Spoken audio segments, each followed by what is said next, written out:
Salut à tous, c'est Delphine et vous êtes sur la chaîne d'Adalite. On se retrouve aujourd'hui pour une nouvelle vidéo. On va voir ensemble le petit objet avec lequel je suis en train de me filmer et qui me permet de me déplacer dans l'espace comme ça et ça me suit. Ça s'appelle le pivot et on va le tester ensemble et je vais vous dire ce que j'en pense et on va même le tester à cheval.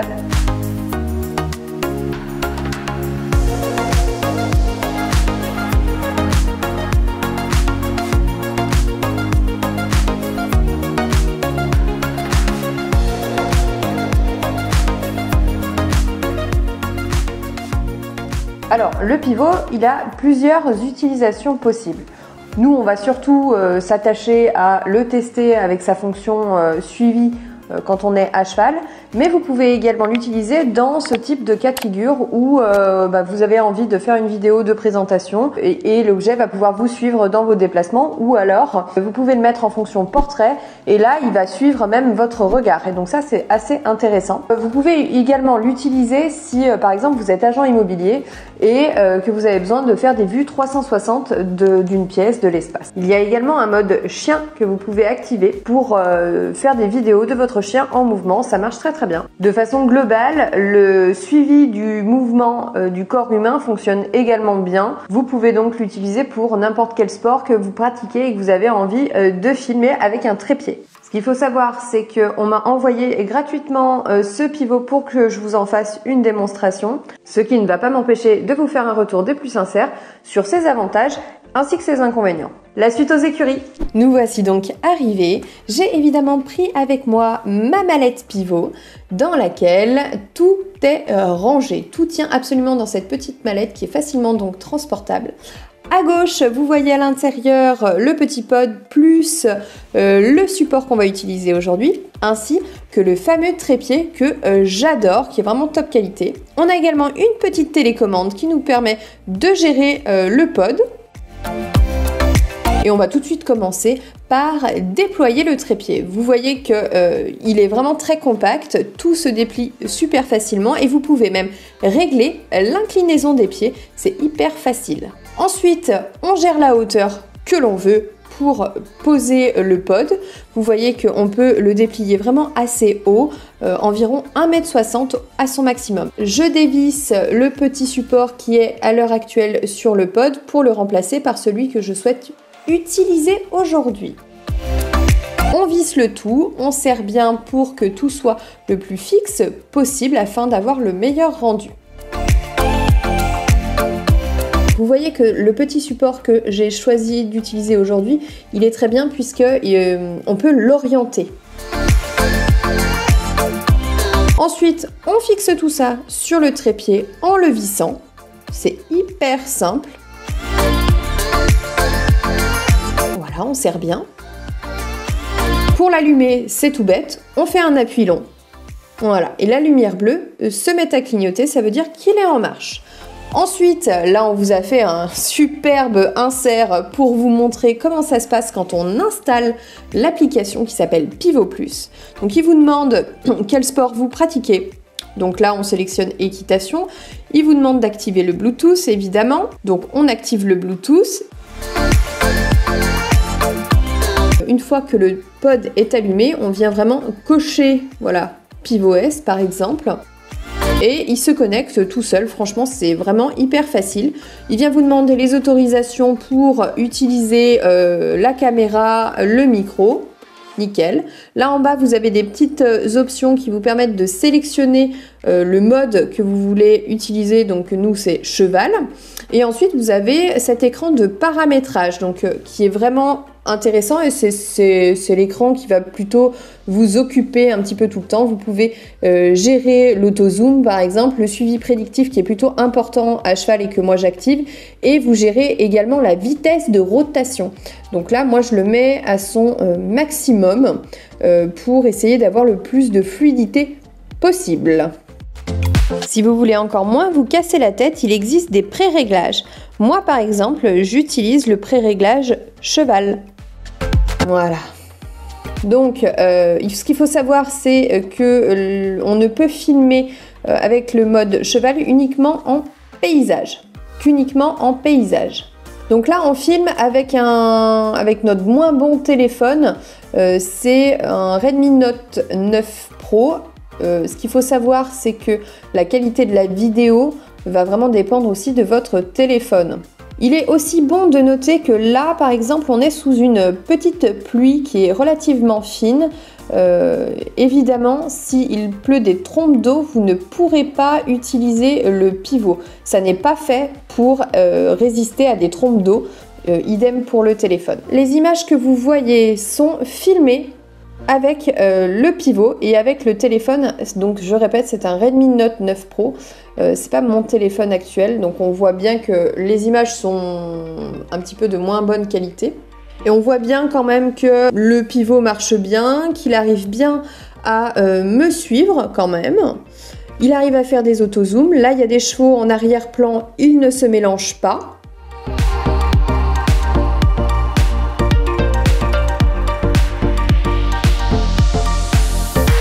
Je reviens vers lui, on voit bien qu'il arrive à dézoomer, faire un zoom arrière. Là, je repars plus loin, donc il fait un zoom avant. Donc ça marche plutôt bien hein, quand même, et c'est un excellent support de travail pour moi. Vraiment, je trouve que c'est un très très bon outil. Par contre, vous voyez, ça vibre un petit peu. Je pense sincèrement que ça, c'est aussi beaucoup lié au téléphone.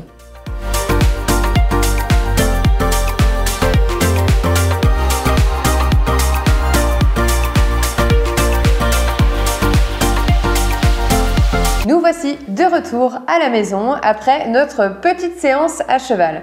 Alors on va voir tout simplement ensemble quels sont les inconvénients, les avantages, ce que j'ai bien aimé ou moins aimé sur l'utilisation de ce pivot. Pour commencer, je vais commencer directement par les inconvénients. Ce qui est dommage, c'est que régulièrement le pivot perd un peu sa cible. Donc le tracking ne fonctionne pas toujours très bien, notamment quand la cible, donc moi j'étais très loin, vraiment au fond de la carrière et qu'on me voyait de dos. Donc là, il arrive moins à identifier le cheval en tant que cheval et du coup, il nous perd. Il nous perd également dans le cas de figure où on passe vraiment beaucoup trop près du pivot. Et là, il ne comprend pas ce qui se passe. Il nous perd également quand il y a plusieurs chevaux et que par exemple, un cheval passe entre vous et le pivot. Et là, il a du mal un petit peu à faire la différence. Donc, il peut parfois passer d'un cheval à l'autre et ça, c'est un peu dommage quand même. Un autre inconvénient que j'ai noté et qui a son importance quand même quand on travaille sur les réseaux sociaux, c'est que quand on est à cheval, le mode de suivi du cheval, il ne fonctionne que en format paysage et pas du tout en format portrait.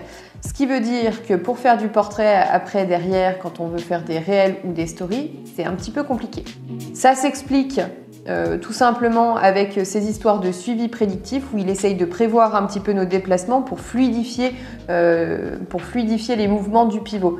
Il a besoin de plus de place pour visualiser les trajets en fait.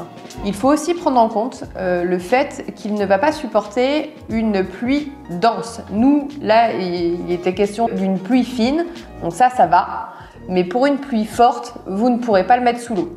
Un autre point également que j'ai trouvé un petit peu dommage, c'est la sensibilité par exemple au vent. Alors pour le coup, là, il y avait vraiment beaucoup de vent.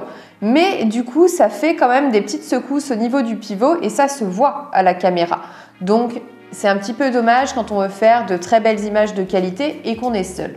Ce qui est quand même un petit peu le but du pivot. La qualité, parlons-en d'ailleurs. Il va quand même être essentiel que vous ayez un bon téléphone pour faire ça. Là, nous, on a plusieurs téléphones et en fait, on a filmé avec le moins bon des téléphones avec le pivot. Donc, on a filmé avec un Redmi Note 9 Pro. Ce qui est dommage, c'est qu'on ne peut pas régler la résolution et le nombre d'images par seconde au niveau de la vidéo. Et ça, je trouve que ça pêche un petit peu et ça peut être un point d'amélioration pour l'application parce que ça, je pense qu'ils peuvent l'améliorer directement avec l'application en faisant des développements supplémentaires sur l'appli. Globalement, il y a aussi énormément d'avantages. Moi, j'apprécie vraiment le fait de pouvoir me filmer seule. Je monte assez régulièrement seule dans la carrière, donc c'est pas un vrai souci pour moi qu'il me perde, puisque c'est pas trop le cas quand je suis toute seule. Là, on l'a testé vraiment dans des conditions où il y avait du monde, où il y avait de la pluie, pour pousser le test au maximum. Mais vraiment, j'apprécie de me voir en vidéo, que ça me suive. J'apprécie que ça fasse des auto-zooms. Ce qui est aussi intéressant, et ça je vous l'ai peut-être pas dit dans ses utilisations possibles, il peut servir également de webcam. Donc quand vous avez un coach qui est loin, ça peut être aussi une utilisation possible et ça c'est vraiment très intéressant. Mais ça par contre je l'ai pas testé, mais il n'y a pas de raison pour que ça marche moins bien que son utilisation classique. Ce que j'ai énormément apprécié également, c'est sa simplicité d'utilisation et sa simplicité de mise en place. Un autre point que je voulais évoquer, c'est la qualité des matériaux employés. Le trépied il est robuste, vraiment de fou quoi. Moi qui ai plusieurs trépieds déjà pour me filmer, pour vous filmer tout un tas de sujets, c'est le meilleur trépied que j'ai. Du coup maintenant c'est celui-ci, c'est celui du Pivot. Il est vraiment hyper robuste, vraiment une super bonne qualité. Et déjà rien que pour ça, ça vaut le coup. Ensuite le Pivot en lui-même, rien à dire, c'est costaud. Les petits embouts pour mettre le téléphone, vraiment très bien. Et un dernier point, pas des moindres, l'autonomie du Pivot. Vous avez vu qu'il est nécessaire du coup de le recharger puisqu'il est sur batterie. Clairement, c'est une dizaine d'heures d'autonomie, ce qui est vraiment très bien. Évidemment, cela peut varier en fonction des paramétrages que vous faites au niveau de votre Pivot. Pour conclure cette petite vidéo de démonstration et de test du Pivot, moi j'ai vraiment envie de vous faire un retour sincère. Je pense que ça ne remplace pas un caméraman. Par contre, clairement, moi, ça va me permettre de me filmer vraiment régulièrement, de vous faire des vidéos vraiment régulièrement, parce que j'ai jamais quelqu'un tous les jours avec moi pour me filmer et il faut que je me débrouille toute seule. Donc vraiment, ça c'est un super outil et je valide plus pour ça. Ce que j'aimerais avoir comme amélioration sur le Pivot, c'est la possibilité déjà de me filmer en portrait quand je suis à cheval. Ça, j'aimerais vraiment beaucoup. Ensuite, je voudrais également qu'il y ait la possibilité de gérer le nombre d'images par seconde et la qualité de la vidéo et de pouvoir un petit peu faire des réglages comme sur un téléphone classique. Un autre point qui pourrait être très sympa en termes d'amélioration, c'est une stabilisation 3 axes. C'est-à-dire que là, à l'heure actuelle, il fait ça, mais on voudrait aussi bien qu'il fasse ça, mais de lui-même, parce que là, à l'heure actuelle, le petit outil qui permet de fixer le téléphone, il nous permet de régler manuellement l'inclinaison du téléphone pour gérer la vidéo, en fait. Mais par contre, il faudrait qu'il le fasse tout seul quand on est à cheval. Ça serait vraiment intéressant. Voilà, maintenant, vous savez exactement ce que j'ai pensé de ce pod, de ce Pivot. Cette vidéo est terminée. J'espère qu'elle vous aura plu. À ciao, bisous!